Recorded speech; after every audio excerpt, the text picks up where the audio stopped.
Alright, peace. As you can see up on the shelf, it's 80 degrees right there. I was just up there getting Brent some fuel tanks down, getting Ace a seat. He mentioned that I know he was joking, that's why I got the seat down for him. We got some stuff to look at. Brent, these are the tanks I had on my shifter cart. As you can see, we tied them together, and what I mean by tied together is connected them together fluidly. So we were drawing fuel from here, and we had the one-way check valve so they'd come down at the same time and the fuel wouldn't go back, because you always want to do that with where you're drawing it from. Only issue is these caps. I altered the caps. They are not vented. They are filled with DevCon. So the vent was out here. I had a 90 fitting like these. These are called Oregon fittings, right, with the bushing and the fitting, the 90s. Here, the reason the vent, there was a 90 here with a T in the middle with a vent valve, and here they are right here. Here's the fittings right here. I needed a sight glass, and this thing, there's another one down here. This tank was leaking, as I mentioned before. That one kind of leaks a little bit too. We were trying to get some way of getting this thing to run this tank all the way down,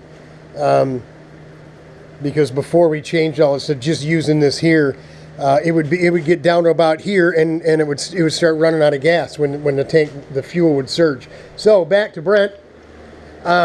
Standard Oregon fittings will go in here. I had a return line because this had a fuel pump on it, right? We drew out of here. This is your standard CIK swinging Yahoo pickup, right, with the brass weight on the bottom. And I got it sitting way down in the bottom of the tank, so it would suck every bit of it up out of there. So standard Oregon fittings, you could put them in here. You can get straight or 90s. You could put them in here and put a cap on them, say like this. Right, we got more Margay tanks here for you to look at. But you see how it's capped off. You could put a cover on it and cap it off, and it would still do what you want it to do if you so desired. This one has got this hole in it here. That one looks to be a little bit bigger than your Oregon hole. I think Greg Stam, I got these from Greg Stam, I think. It does have the Margay pickup in it. That's the only other hole there. I don't know how you can get creative and block that off. This one seems to be, nope, there's a hole in that one too. These are obviously the ones I used to mock up, and then I bought new ones and went ahead and used them. So, yeah. See, it's got holes right through the middle. These were Mike Tracy tanks. That's where these came from. These were from Mike Tracy. So there you go. I don't know. If you're interested, text or call or leave a comment down below. Bob Cole, we got 22, 23, 24, 25. These are literally brand new. Chain, there's no sign of any chain ever being on these gears. Maybe this 25 just to put it on and spin the axle and lube it up. I mean, literally brand new. So you're going to get a good deal on those. What else we got? For Ace, we got the Stallion seat with the butt cut out of it. Right? So flat bottom, down low, sitting low. Yeah, I'm joking. I'll put it in a box and mail it to you if you want it.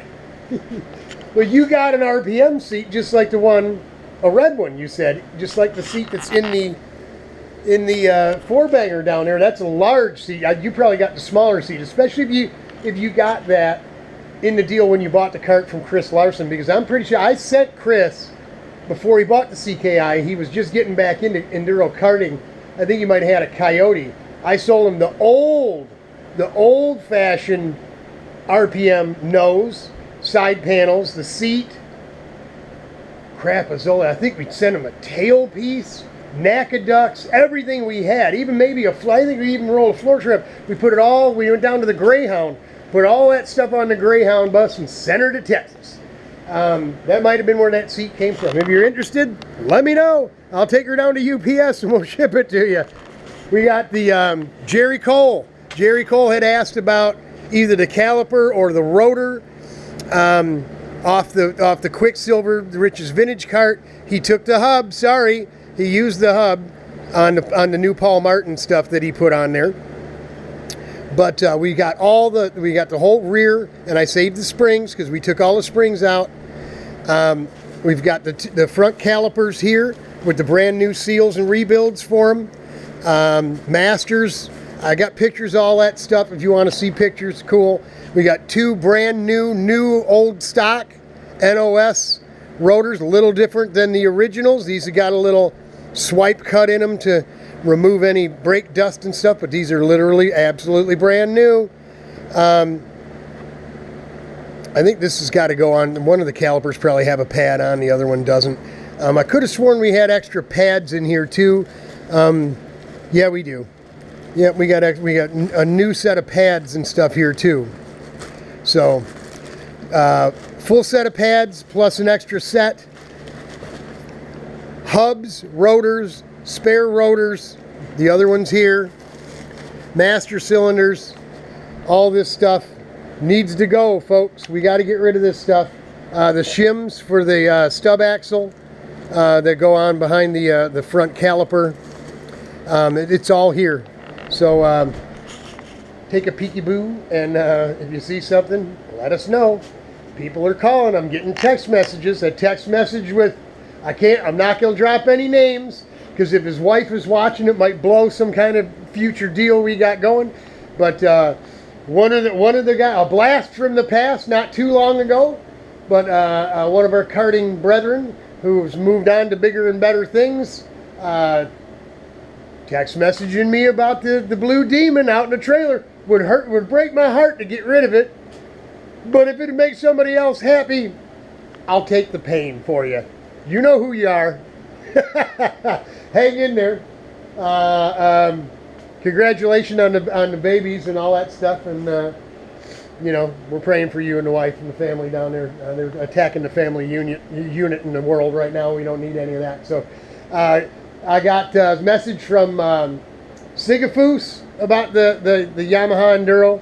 I got a message from Jerry Cole about the Yamaha Enduro. So you two better start fighting it out. Better figure it out, boys, because one of you is gonna take this thing home. I kind of backed up a little bit on it's still $800 the way it sits. The way it sits, $800. If you want all the gearing, engine gearing, I got a bunch of headers. I don't know what else I got, carburetors and stuff for this thing, and the Missy pipe. Add $200. If you want all that and the body work, I'm going to take it in the rear, but add another $200. That body work, I bought it back from Tony H for $500. I'll give it to you for $200. Otherwise, maybe it'll look good on this, or maybe I'll put it on the Brandon Fry Emick up there that we're going to build, whether we can get somebody in it or not. We got engines laying around. We got stuff. We might just build go-karts to play with. Who knows? Who knows what's going to come out of RPM in the next year? So, don't delay, folks. Do not delay. This stuff ain't going to be here forever. I might just get a hair up my U-Ha and run down to the scrapyard and just dump all this stuff. So, if you want it, you better get on it. That's it. That's all we got for you guys. Hang in there. Send me a message. You got questions about any of this stuff. I can take photographs as well. God bless. I'm praying for you. Hang in there. It'll get better. You know why.